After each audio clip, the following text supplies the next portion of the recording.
నవ్యాంధ్ర రచయితల సంఘం నిర్వహిస్తున్న జాతీయ స్థాయి కవి సమ్మేళనంలో నేను పాల్గొంటున్నాను. నా పేరు దినవహి సత్యవతి, నివాసం చెన్నై. నా కవిత శీర్షిక దండాలయ్య ఖాకీలు. తలపై టోపీ, చేతిలో లాఠీ, నడకలో ఠీవి, మాటలో ధాటి, మీకు లేరు పోటీ, మీకు మీరే సాటి, విధి నిర్వహణలో మిమ్మెవరూ మించలేరయ్యా దండాలయ్య ఖాకీలు. ఆకలి దప్పుల కంటేను, ఆలుబిడ్డల కంటేను, మీ ప్రాణముల కంటేను జనరక్షణే ముఖ్యమని తలిచి కాచేరయ్యా దండాలయ్య ఖాకీలు. జనాలను ఇల్లు కదలవద్దని వారించేరు, ఇంట్లో ఉంటేనే క్షేమమని బుద్ధి గరిపేరు, వినని ఆకతాయిలకు లాఠీ భాషలో చెప్పేరు, జనానికి కరోనా సోకకుండగా ఆదుకునేరయ్యా దండాలయ్య ఖాకీలు.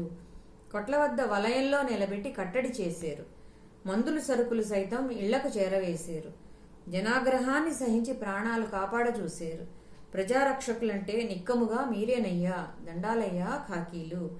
రేయిపవలు రోడ్లపైనే మీ నివాసం, దృఢ సంకల్పమే మీ వజ్రాయుధం, కరోనా వ్యాప్తి నివారణే మీ లక్ష్యం, మీ తోడుంటే ఈ పోరాటం తప్పక గెలిచేమయ్యా దండాలయ్య ఖాకీలు.